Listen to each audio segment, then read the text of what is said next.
चलिए, कहता है द एपोसिस्ट जो है, the apostle of Christ Saint Thomas को भारत में खाली स्थान लाने का श्रेय दिया जाता है। अब एक बात आपको बता दे, ये जो the apostle of Christ Saint है, ये व्यक्ति पूरा इनका नाम है और इनको भारत में लाने का श्रेय ईसाई धर्म लाने का श्रेय इनको दिया जाता है। ये ईसा मसीह के प्रचारक माने जाते हैं, याद रखिएगा। ये जो है ईसा मसीह के प्रचारक के रूप में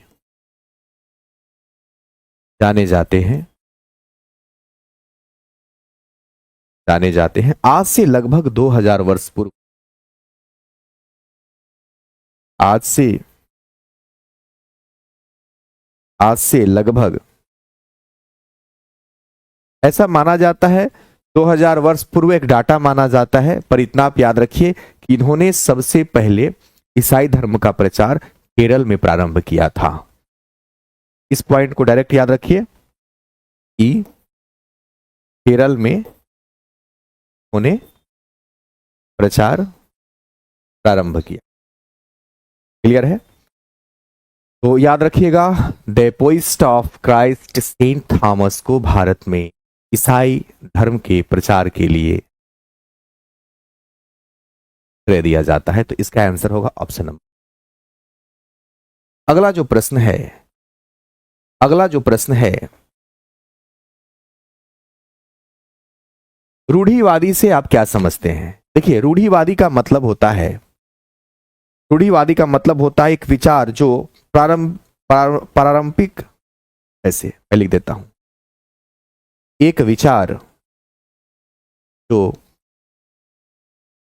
पारंपरिक, जितने भी पुराने ख्यालात चल रहे हैं उसको हमेशा मानता है, जो पारंपरिक मान्यता को और रीति रिवाजों को बढ़ावा देती है। पारंपरिक मान्यता और रीति रिवाजों को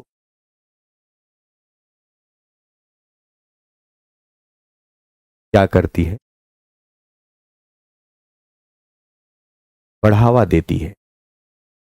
तो हम कहते हैं रूढ़िवादी, यानी कि लोगों को एक छवि में रखना या एक छांव में रखना, तो हम कहते हैं रूढ़िवादी। बात को याद रखिएगा। थोड़ा सा यहाँ पे एरर है टाइपिंग में एरर है, यहां भी और यहां भी। लोग अपने प्रतिनिधियों का चुनाव किस प्रक्रिया द्वारा करते हैं? तो प्रत्यक्ष चुनाव के द्वारा करते हैं। भारत में तो ऐसे पद हैं, राष्ट्रपति और उपराष्ट्रपति का, जिसका निर्वाचन अप्रत्यक्ष रूप से होता है। लेकिन लोकतंत्र जहां है वहां पे जनता जिसकी उम्र 18 वर्ष हो चुकी है या उससे ज्यादा है, तो यहाँ पे प्रतिनिधियों का चुनाव किया जाता है और इस प्रक्रिया को हम कहते हैं प्रत्यक्ष निर्वाचन या प्रत्यक्ष चुनाव। वोट देने के अलावा लोकतांत्रिक सरकार के नीतियों, ये जो तनगर्य है इसको छोड़ दीजिए, टाइपिंग मिस्टेक है। नीतियों में लोगों के भाग लेने के और कौन से तरीके हैं? तो देखिए, हम जनता जो है चुनाव में वोट देते हैं और इसके साथ साथ हम किस किस चीज में पार्टिसिपेट कर सकते हैं? तो सरकार के कार्य में रुचि लेकर के, और सरकार अगर अच्छा काम नहीं करता है तो उसकी हम आलोचना भी करते हैं। सरकार अगर अच्छा काम करता है तो उसमें हम रुचि लेते हैं, या अच्छा काम नहीं करता है तो हम उसमें आलोचना भी करते हैं। ये हम जनता का, लोगों का एक कर्म होना चाहिए। जिस सरकार को हमने जिता कर भेजा है, अगर वो अच्छा काम करता है तो हम उसमें इंटरेस्ट लेंगे, हम उसमें रुचि लेंगे, और अगर अच्छा काम नहीं करता है तो हम उसमें नहीं लेंगे। टेस्ट कैसे दे? तो टेस्ट देने के लिए ऑफलाइन और ऑनलाइन दोनों मोड अवेलेबल है। ऑफलाइन में आपको सेंटर पे आना पड़ेगा और ऑनलाइन में प्लेटफॉर्म नवीन कुमार सिंह करके एप्लीकेशन है, प्लेटफॉर्म टेस्ट का एक अलग एप्लीकेशन है, वहां पे भी आपको टेस्ट मिल जाएगा। दोनों जब सही आंसर है तो इसका आंसर हो जाएगा ऑप्शन नंबर। पहली बात कि ये सब जितना भी इंक्वायरी है ना, आपको फोन पर करना चाहिए, स्टाफ से बात करना चाहिए, टेस्ट कैसे होता है इत्यादि को। ग्राम सभा का सदस्य बनने के लिए जो न्यूनतम उम्र है वो 18 वर्ष रखा गया है। ग्राम सभा एक ऐसी सभा होती है जिसमें वैसे लोगों का नाम होता है जिनका नाम चुनाव सूची में होता है और उसमें उम्र 18 वर्ष निर्धारित किया गया है। 21 वर्ष जो उम्र है वो पंचायत चुनाव के लिए निर्धारित किया गया है। 25 वर्ष जो उम्र है वो विधानसभा के लिए और लोकसभा के चुनाव के लिए निर्धारित किया गया है। इसका आंसर होगा ऑप्शन नंबर ए। पंचायत के काम को स्वीकृति कौन देता है? तो ग्राम सभा देता है। लोकसभा और राज्यसभा तो होगा भी नहीं, जो थोड़ा सा समझदार छात्र होंगे वो पकड़ लिए होंगे, है ना।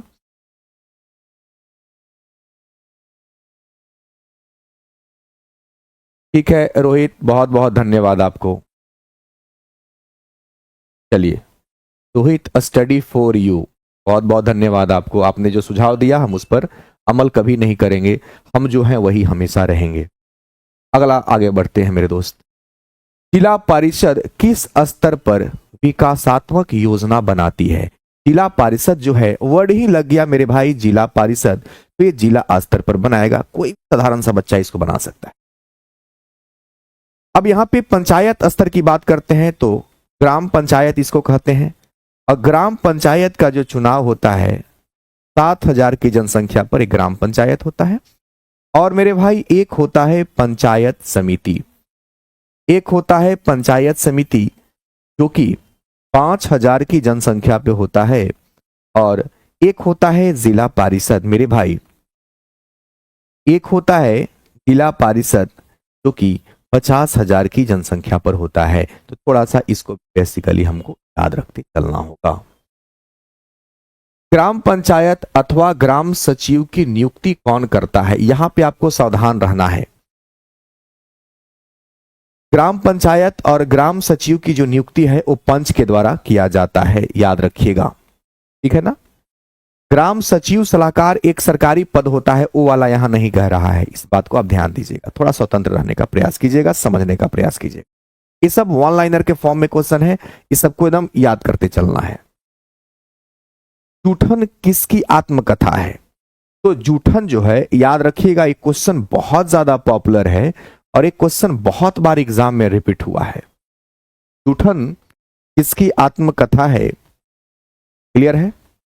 जूठन जो है किसकी आत्मकथा है? तो इस प्रश्न को हमें याद कर लेना है क्योंकि ये क्वेश्चन बहुत बार रिपीट हुआ है और एग्जाम में पूछा जाता है, ये लीड क्वेश्चन। तो जूठन जो है ओम प्रकाश वाल्मीकि जी का है, याद रखिएगा, बहुत अच्छे से याद रखिएगा। इस वर्ष में उच्चतम न्यायालय ने सभी राज्य के सरकारी स्कूलों को मध्याह्न भोजन की योजना आरंभ करने के आदेश दिए हैं। तो आपसे पूछ रहा है वो कौन सा वर्ष है? हालांकि सबसे पहले तमिलनाडु में, सबसे पहले तमिलनाडु राज्य था। अगर यहां से क्वेश्चन आए थोड़ा तो डायमेंशनली बनाए और ये पूछे कि वह कौन सा ऐसा राज्य है जहां सबसे पहले मिड डे मील मध्याह्न भोजन प्रारंभ किया गया था, वह राज्य था तमिलनाडु। लेकिन सारे राज्य इस योजना को प्रारंभ किए, उस डेट को आपसे पूछ रहा है तो उस डेट को आपको याद रखना है, वह डेट है हमारा 2001। लेकिन सबसे पहले अगर देखा जाए तो सबसे पहले लागू करने वाला जो राज्य है 1952 के आसपास ही लागू किया था, बहुत पहले आजादी हुआ था और उसके बाद कुछ ही दिन के बाद वहां लागू हो गया था वहां के बच्चों के लिए। तो तमिलनाडु में लागू हुआ था, फिर उसी का जीरोक्स सारे राज्य ने लागू किया बना करके। अच्छा लगा उनको, 2001 से सारे राज्य में प्रारंभ कर। राज्य के पूरे बजट का कितना प्रतिशत जो होता है ना, पंचायत को दिया जाता है। यह भी क्वेश्चन जो है बड़ा अच्छा है और एक समझदारी वाला क्वेश्चन है। तो अगर हम पूरे बजट की बात करें तो लगभग 40% जो होता है वो पंचायत को दे दिया जाता है। बिहार अपना जो बजट बनाएगा, बिहार अपने बजट का 40% जो है पंचायत के अन्य कामों में खर्च करता है। इस बात को याद रखिएगा। क्लियर है? चलिए अगला जो प्रश्न है, एमएलए का चुनाव किसके द्वारा किया जाता है? देखो कितना सिंपल क्वेश्चन है। इस प्रश्न को देखने के बाद आज का जो टेस्ट का डिस्कशन है, इसको देखने के बाद हमें पिछले सप्ताह में जो शुक्रवार को एग्जाम हुआ था बीपीएससी प्रशासनिक का, उसकी याद आती है। एमएलए विधायक का चुनाव किसके द्वारा किया जाता है? तो भैया जनता के द्वारा किया जाता है। किसके द्वारा? जनता के द्वारा किया जाता है। आपको गुमराह किया क्वेश्चन में, कितना सिंपल क्वेश्चन। किसने देश में लैंगिक आधार पर भेदभाव खत्म किया? अब बताओ, मैं देखता हूं कितने लोग इसका सही जवाब दे पाते हैं। दोनों कहते हैं सर मेरा टीआरई 3 में नहीं हुआ, नंबर 1 से तैयारी करने का मन नहीं हो रहा। होता है सोनू, ऐसा मन में विचार आते हैं, पर हम लोग को एक ही चीज याद हमेशा रखना है कि प्रारंभ कभी भी किया जा सकता है। नहीं होना किसी एग्जाम में रिजल्ट ये जिंदगी का खत्म हो जाना नहीं मान सकते मेरे दोस्त। और कुछ कमी रहा होगा उस पर पूर्ण विचार करिए और नए तरीके से नए जोश के साथ लगेंगे। मैं दरिया हूं, अपना हुनर जानता हूं, जहां से निकलूंगा रास्ता बना लूंगा। तो मेरे दोस्त ऐसा नहीं है कि अगर कुछ नंबर से आपका रिजल्ट नहीं हुआ तो आपके अंदर क्वालिटी नहीं था, आपके अंदर क्वालिटी था तभी तो आप कुछ नंबर से चुके हैं। बस उसको फानना है, उस बाउंड्री लाइन को तोड़ देना है मेरे दोस्त। आंसर सबका आने लगा सी। बिल्कुल, संविधान जो है वो लैंगिक आधार पर भेदभाव को क्या कर दिया है? तो खत्म कर दिया है। पुरुषों और महिलाओं की भूमिकाएं, देखो आज का क्वेश्चन गजब एकदम है, बहुत इजी क्वेश्चन है, बहुत आसान क्वेश्चन है। 36 साल हो गया है सर, तो क्या हो गया? 36 साल हो गया तो अच्छी बात है ना, एक समझदार शिक्षक बनने का गुण आपके अंदर आ गया। कम उम्र के बच्चे, कम उम्र में तो आप टीचिंग एग्जाम पास कर जाएंगे मेरे भाई, लेकिन वो जो गुण होना चाहिए कम उम्र में नहीं आता, जो गंभीरता आना चाहिए वो कम उम्र में नहीं आता। तो अच्छी बात है कि आपका 36 साल उम्र अगर हो गया है तो बहुत अच्छी बात है, आपके अंदर बच्चों के पढ़ाने का भाव भी आ गया होगा। ये बहुत अच्छी बात है, ये बहुत अच्छी बात है। पुरुष और महिलाओं की भूमिकाएं, बहुत सारे इसका आंसर भी दिया होगा, समान रूप से मूल्यवान होती है। नहीं भैया, समान रूप से कभी मूल्यवान नहीं होगी। समान रूप से मूल्यवान होगी कि समान रूप से मूल्यवान नहीं होगी? बताइए। पुरुष और महिलाओं की जो स्थिति है क्या होगी? आप किसके साथ जाएंगे? बिल्कुल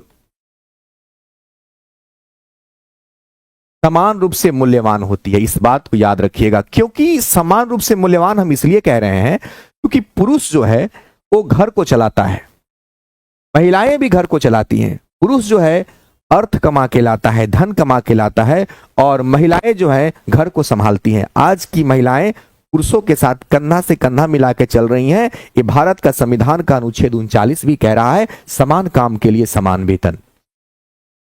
बात को याद रखना है। रास सुंदरी देवी ने असमानता के अपने अनुभव पर क्या लिखा? आपको हम बता दें कि रास सुंदरी देवी, इन्होंने असमानता को लेकर समाज में जो गरीबी, छुआछूत, ऊंच नीच के भेदभाव में जो असमानता है इसको लेकर के, और रास सुंदरी देवी ने अपने अनुभव को साझा किया है, और अनुभव को साझा किया है आत्मकथा के माध्यम से। इसका आंसर होगा सी। आत्मकथा है अमर जीवन। अमर जीवन आत्मकथा का नाम है। अमर जीवन को मेरा जीवन भी कहा जाता है। मेरा जीवन ही, ये दोनों नाम है, एक ही चीज है, अमर जीवन और मेरा जीवन। तो ये आत्मकथा है, और इसी आत्मकथा में रास सुंदरी देवी ने असमानता के अपने अनुभव को साझा किया है। इसको याद रखिएगा। जागरूकता बढ़ाने के लिए किन किन तरीकों का इस्तेमाल किया जाता है? तो बात आता है किस प्रकार की जागरूकता। बहुत प्रकार की जागरूकता हो सकती है। एड्स को लेकर के, गंदगी को लेकर के, कोरोना वायरस आया था उसको लेकर के भी जागरूकता फैलाया जा रहा था। तो जागरूकता फैलाने के बहुत सारे रूल हो सकते हैं, जैसे गाना के माध्यम से। अभी सुबह सुबह आप देखते होंगे मोहल्ला में जब गाड़ी एंट्री मारता है कचड़ा उठाने वाला तो गाता है कचड़ा वाला आया घर से कचड़ा निकाल, गाड़ी वाला आया घर से कचड़ा निकाल। तो गाना के माध्यम से, खेल के माध्यम से, खेल के माध्यम से भी आप समझा सकते हैं। बैठक के माध्यम से एक जगह गांव के लोगों को इकट्ठा कर लिया। नुक्कड़ नाटक के माध्यम से भी आप जागरूक कर सकते हैं। तो सारे उपयुक्त में से एक से अधिक इसके ऑप्शन हो सकते। आप कहोगे सर खेल के माध्यम से कैसे? तो बड़े बड़े, जैसे अभी कुछ दिन, बहुत दिन पहले आपने देखा होगा कि पोलियो अब भारत में एकदम नहीं है, पोलियो मुक्त हो गया है। तो पोलियो का प्रचार क्रिकेट, कबड्डी, बड़े बड़े जब खेल होते थे तो वहां पे उसको जागरूक करने के लिए क्रिकेटर का ऐड करते थे। सारी व्यवस्थाएं सही है। 1959 में भारत में पहला दूरदर्शन केंद्र कहां स्थापित हुआ था? तो सिंपल क्वेश्चन है, ये हुआ था कहां? दिल्ली में। कहां हुआ था? दिल्ली में हुआ था, इस बात को याद रखिएगा। और 15 सितंबर को हुआ था। 15 सितंबर 1959 को स्टार्ट हुआ था, दिल्ली में हुआ था। किसने प्रिंटिंग प्रेस का आविष्कार किया? गुटेनबर्ग ने किया। एक क्वेश्चन आज का अजीब टाइप का दिया है। सूत काटता है इसको कताई कहते हैं। तो आज पता नहीं जी कौन सा नशा करता है। भारतीय राष्ट्रीय आंदोलन का उदय कौन सी सदी में हुआ? तो 19वीं सदी में हुआ। इतिहास के भी कुछ प्रश्न आपको इसमें देखने को मिलेंगे। तो हम तो यही कहेंगे कि आज जो क्वेश्चन सेट हुआ तो इस पर गाना एकदम स्टिक बैठता है कि पता नहीं जी कौन सा नशा करता है। चलिए, संविधान की अंतरात्मा कहते हैं मौलिक अधिकार को। आप सबको जानना चाहिए कि मौलिक अधिकार के बारे में, कि मौलिक अधिकार की चर्चा हम तो बार बार करते हैं भाई, भाग 3 में है। और मौलिक अधिकार जो है यह अमेरिका के संविधान से लिया गया है, जिसकी चर्चा अनुच्छेद 36 से 51 तक किया गया है, 12 से 36 तक किया गया है। मौलिक अधिकार 7 था, लेकिन एक मौलिक अधिकार जो संपत्ति का अधिकार था, इसको हटा दिया गया। 44वां संविधान संशोधन 1978 के द्वारा इसको हटा करके और अनुच्छेद 300 के क में डाल दिया गया, कानूनी अधिकार बनाकर। 6 मौलिक अधिकार है वर्तमान में। समता का अधिकार, समानता का अधिकार, स्वतंत्रता का अधिकार। समता और समानता एक ही चीज हुआ। समानता का अधिकार, स्वतंत्रता का अधिकार, शोषण के विरुद्ध अधिकार, धार्मिक अधिकार, संस्कृति और शिक्षा का अधिकार और संवैधानिक उपचारों का अधिकार। 6 मौलिक अधिकार वर्तमान में है। तो संविधान की अंतरात्मा कहा गया है मौलिक अधिकार को। मौलिक कर्तव्य की बात करें तो मौलिक अधिकार हमारे भारत के संविधान में नहीं था। सरदार स्वर्ण सिंह समिति के द्वारा मौलिक कर्तव्य जो है वो 42वां संविधान संशोधन 1976 करके इस समय 10 मौलिक अधिकार जोड़े गए। और 86वां संविधान संशोधन जब 2002 में हुआ तो एक मौलिक अधिकार एक और जोड़ दिया गया। तो वर्तमान में 11 मौलिक कर्तव्य है। नीति निर्देशक तत्व ये आयरलैंड के संविधान से आया है। तो ये सारी पॉइंट जो है धीरे धीरे हम लोग को क्या करना है,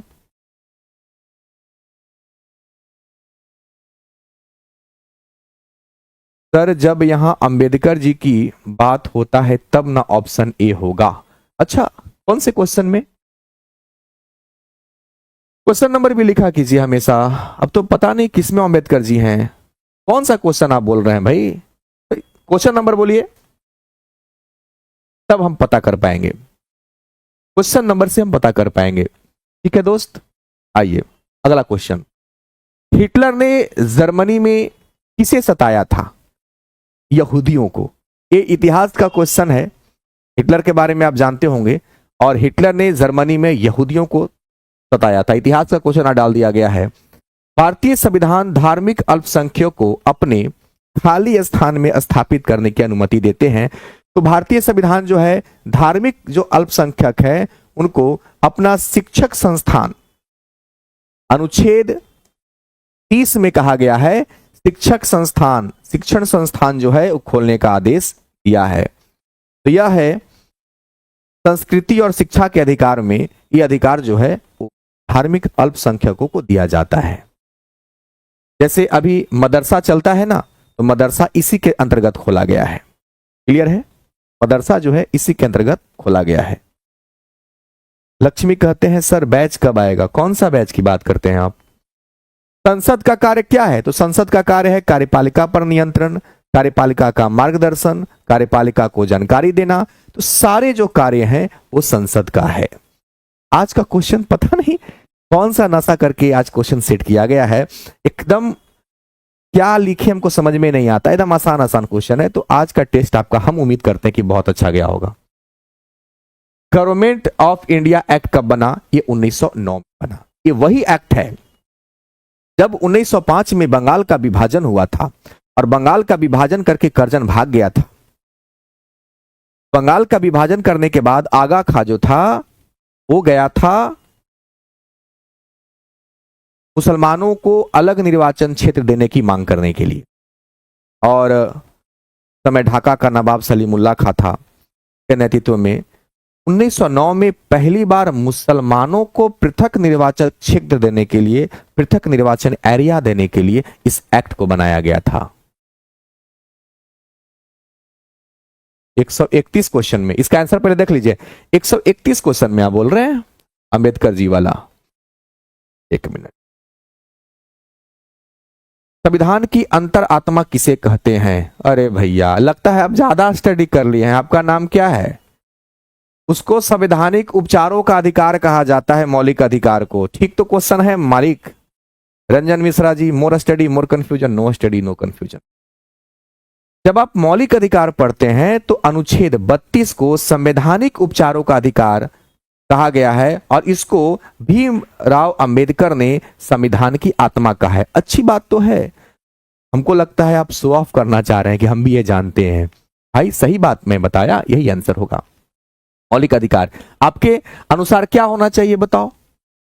अंतरात्मा मौलिक अधिकार इसलिए हम कहा गया है क्योंकि जन्म लेते के साथ मौलिक अधिकार हर व्यक्ति को मिल जाता है। मौलिक अधिकार का हनन होने पर आप न्यायालय में जा सकते हैं, लेकिन नीति निर्देशक तत्वों का हनन होने पर आप नहीं। ठीक है ना? क्लियर है दोस्त? चलिए, तो प्रयास हमेशा कीजिए जानने का, समझने का। बहुत अच्छी बात है। चलिए, भारतीय राष्ट्रीय कांग्रेस ने विधायिका में निर्वाचित सदस्य होने की मांग कब की थी? तो भारतीय राष्ट्रीय कांग्रेस ने विधायिका में निर्वाचित सदस्य होने की मांग कब की थी? तो दो डेट जो आप देख रहे हैं 1805 और 1885, ये तो होगा नहीं।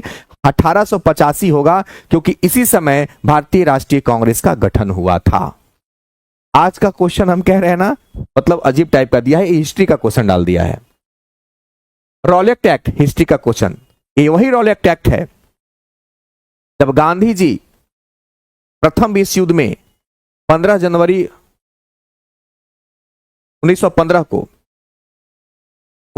को जब गांधी जी आते हैं भारत में दक्षिण अफ्रीका से, उस समय क्या होता है कि प्रथम विश्व युद्ध चल रहा होता है। अंग्रेजों ने कहा गांधी जी से कि प्रभु थोड़ा मदद करो, भारतीयों को कहो कि हम अंग्रेजों का साथ दे प्रथम विश्व युद्ध में। गांधी जी ने बड़ा मोटिवेट किया और मोटिवेट होकर के भारतीय जो थे वो, गांधी जी कहते हैं कि भैया ठीक है हम मोटिवेट कर देंगे, लेकिन बदले में भारतीयों को क्या मिलेगा? गांधी जी ने कहा क्या मिलेगा? अंग्रेजों ने कहा भैया हम इनको रियायत देंगे। तो प्रथम विश्व युद्ध जैसे ही खत्म होता है तो भारतीयों को लगता है कि रॉलेट एक्ट जब आता है, भारतीयों को लगता है कि गांधी जी का बात मान लिया अंग्रेज और रियायत देगा। गांधी जी जब पढ़ते हैं तो पता चलता है कि तो रॉलेट एक्ट है, काला कानून है। शक के आधार पर किसी भी व्यक्ति को गिरफ्तार किया जा सकता है। डॉक्टर सतपाल मलिक और सैफुद्दीन किचलू को गिरफ्तार कर लिया जाता है और जलियांवाला बाग हत्याकांड उसी पे होता है। एक कहानी बहुत खूबसूरत है। जब हम भारतीय राष्ट्रीय आंदोलन पढ़ाएंगे आप लोग को कॉमन पेपर में लेकर के आएंगे, यूट्यूब पर भी लेके आएंगे तो बहुत मजा आएगा। अभी उसको छेड़ेंगे तो बातें लंबी हो जाएगी। याद रखिएगा, आपसे डेट पूछा है और एग्जैक्ट डेट आपको बताने का है। तो कितने लोग जो है एग्जैक्ट डेट की तरफ जाना चाहेंगे बताएंगे? एग्जैक्ट डेट की तरफ कितने लोग जाएंगे भैया? वो था 3 अक्टूबर।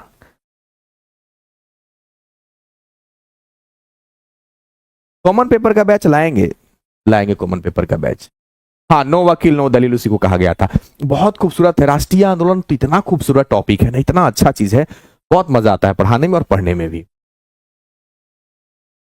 सर्वोच्च न्यायालय के न्यायाधीश की नियुक्ति कौन करता है? तो राष्ट्रपति करते हैं। जान के आपको ताजुब होगा कि सर्वोच्च न्यायालय के न्यायाधीश की नियुक्ति राष्ट्रपति के द्वारा किया जाता है। सर्वोच्च न्यायालय के न्यायाधीश को शपथ राष्ट्रपति दिलाते हैं और राष्ट्रपति को शपथ सर्वोच्च न्यायालय के न्यायाधीश, दोनों एक दूसरे को शपथ दिलाते हैं। जान के आपको अच्छा लगना चाहिए कि दोनों एक दूसरे को शपथ दिलाते हैं। सर्वोच्च न्यायालय के मुख्य न्यायाधीश को शपथ राष्ट्रपति और राष्ट्रपति को शपथ कौन? सर्वोच्च न्यायालय के मुख्य न्यायाधीश दिलवाते हैं। क्लियर है? भारत के सर्वोच्च न्यायालय के मुख्य न्यायाधीश कौन है? इसमें से कौन है? इसमें से कौन है? ये भाई अभी तो राजीव खन्ना जी है ना, अभी तो राजीव खन्ना है वर्तमान में। 91वां 51वां जो है मुख्य न्यायाधीश अभी राजीव खन्ना जी हैं, शायद मेरे जहां तक याद है सर्वोच्च न्यायालय के कि चंद्रचूड़ जी हैं, लगता है कि हटे हैं, नहीं उआ बाग है चंद्रचूड़, ये देख लीजिएगा, करंट अफेयर का चीज है, दिमाग में नहीं है अभी। तो भारत के सर्वोच्च न्यायालय के मुख्य न्यायाधीश कौन है? इसमें से कौन है? तो के.जी. बालकृष्णन जो है ये सुप्रीम कोर्ट के मुख्य न्यायाधीश है। अच्छा, इनके बारे में एक क्वेश्चन और पूछा जाता है कि सुप्रीम कोर्ट के प्रथम दलित मुख्य न्यायाधीश कौन है? तो याद रखिएगा, ये प्रथम दलित मुख्य न्यायाधीश भी कहे जाते हैं, ये प्रथम दलित मुख्य न्यायाधीश भी कहे जाते हैं। तो एक पॉइंट इस अलग से भी आपको याद रख लेना है। तो के.जी. बालकृष्णन प्रथम दलित मुख्य न्यायाधीश के नाम से भी जाने जाते, इस कैप्शन के साथ ही जाने जाते। तो कभी अगर एग्जाम में घुमा के पूछ दे कि प्रथम दलित मुख्य न्यायाधीश निम्नलिखित में से कौन है, तो याद रखिएगा के.जी. बालकृष्णन है। भारत में न्यायपालिका का कार्य क्या है? तो न्यायपालिका का कार्य है, बहुत अच्छा क्वेश्चन है, कितने लोग इसका जवाब देंगे? राजीव कुमार है वर्तमान में, राजीव खन्ना है कि राजीव कुमार है? राजीव तो नाम ठीक लिखे हैं, खन्ना है, देखिएगा तो शायद राजीव खन्ना है कि कुमार है, राजीव खन्ना होंगे ना। हाँ, आइए, भारत के सर्वोच्च न्यायालय के मुख्य न्यायाधीश कौन है? ये हो गया क्वेश्चन।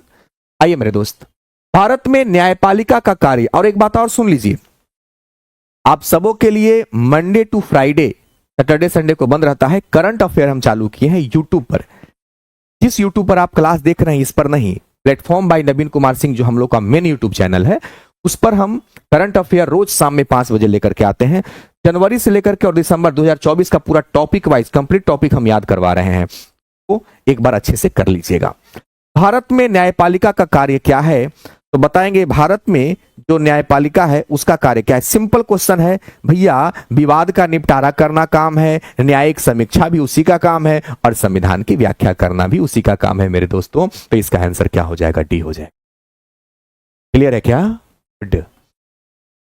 न्यायपालिका निम्न में से कौन सा कार्य करती है? तो न्यायपालिका का सबसे बड़ा काम मेरे दोस्त कानून की रक्षा करना है। क्या है? कानून की रक्षा करना है। अब कहोगे कैसे? भैया कानून का जो निर्माण है वो विधायिका करती है। विधायिका में कौन कौन आता है? लोकसभा और राज्यसभा आता है। कानून को लागू कौन करती है? तो कार्यपालिका करती है। कार्यपालिका में कौन आएगा? राष्ट्रपति, उपराष्ट्रपति, प्रधानमंत्री आएंगे। क्लियर है मेरे दोस्त?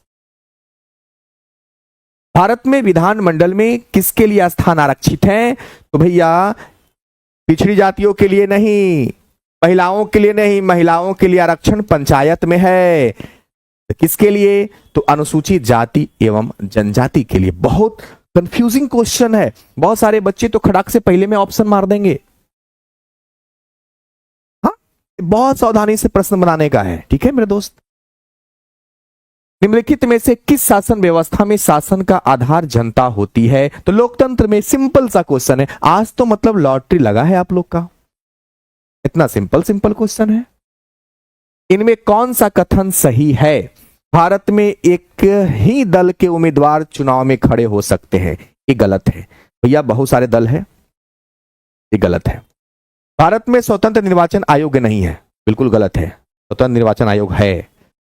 यहां बुजुर्ग भी वयस्क नागरिकों की भांति मतदान कर सकते हैं, ये वाला सही है। 18 से लेकर के जब तक वो मर नहीं जाता है कोई व्यक्ति, तब तक वोट दे।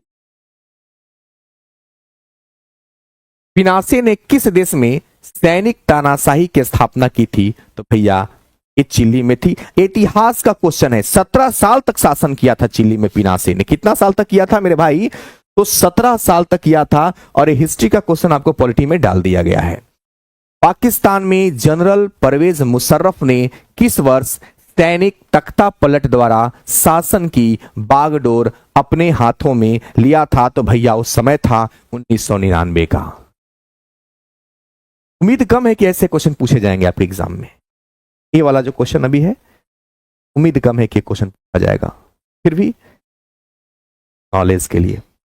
क्लियर है दोस्त? किसने कहा था हम विरोधाभास से भरे जीवन में प्रवेश करने जा रहे हैं? एक कथन किसका था? कौन बताएंगे? 147। भैया ये गांधी जी नहीं थे, जवाहरलाल नेहरू नहीं थे, बल्कि B.R. अम्बेडकर। B.R. अम्बेडकर का स्टेटमेंट था हम विरोधाभास से भरे जीवन में प्रवेश किए जा रहे हैं। अब याद रखना है, मैंने गोरों के खिलाफ एक लंबे अरसे तक, अंबे नहीं लंबे अरसे तक संघर्ष किया है, और मैंने ही अश्वेतों के प्रभुत्व का विरोध किया है। मैंने एक ऐसे लोकतांत्रिक और स्वतंत्र समाज की कामना की है जिसमें सभी समुदाय मेल मिलाप से रहे एवं सभी को समान अवसर प्राप्त हो। मैंने इसी आदर्श के लिए जीवन रहना और इसे पाना चाहा हूं, और अगर भविष्य में कभी जरूरत पड़ी तो इस आदर्श के लिए मैं जान देने के लिए भी सदैव तत्पर हूं। यह उक्ति है नेल्सन मंडेला का। तो समझ रहे हो? बस समझने का प्रयास करना दोस्त।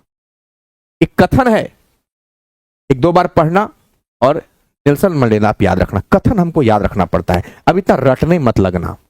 आप इतने परिपक्व हो गए हैं कि थोड़ा समझ करके बातों को आप घुमा सकते हैं। भारतीय संविधान की निम्नलिखित में से कौन सी विशेषताएं नहीं है? तो भैया यहां साम्यवादी शासन नहीं है। लिखित विशाल संविधान है, धर्मनिरपेक्षता है, लेकिन साम्यवादी शासन नहीं है। साम्यवादी शासन का मतलब होता है एक ही लोगों का शासन होना, यहां पे ऐसा नहीं है। और आज का आखिरी क्वेश्चन कहता है बिहार विधानसभा में अनुसूचित जाति के लिए कितनी सीटें हैं? तो आपको बता दें कि बिहार विधानसभा में आरक्षण की बात करें तो मेरे दोस्त, आरक्षण की अगर बात करें तो मेरे दोस्त 40 सीटों पर आरक्षण है, लेकिन जिसमें SC और ST, SC मतलब अनुसूचित जाति, अनुसूचित जाति की अगर हम बात करें, अब इधर हम बात करें अनुसूचित जनजाति की, अनुसूचित जनजाति की, तो मेरे दोस्त यहां पे एक बात आपको याद रखना होगा। अनुसूचित जाति की अगर हम बात करें तो यहां पे 38 सीटें आरक्षित हैं, और जनजाति की बात करें तो 2 सीटें आरक्षित हैं। 2 सीटें, जिसमें पहला है कटोरिया विधानसभा है, और एक विधानसभा है मनिहारी। तो इसका जो आंसर आपको मिला होगा वो ऑप्शन C दिया गया होगा, जो कि गलत है। इसका आंसर होगा उपयुक्त में से कोई नहीं, क्योंकि बिहार विधानसभा में अनुसूचित जाति के लिए पूछा है, अनुसूचित जाति के लिए 38 सीटें हैं, क्योंकि आंसर 40 दिया है, और जो आंसर सीट मिला है उसमें भी 40 लिखा हुआ होगा। तो याद रखिएगा, पूरा डीपली हम आपको बता दिए। अनुसूचित जाति के लिए मेरे दोस्त 38 और जनजाति के लिए 2, कटोरिया विधानसभा और मनिहारी विधानसभा। क्लियर है? दिक्कत है यहां तक? दिक्कत नहीं होना।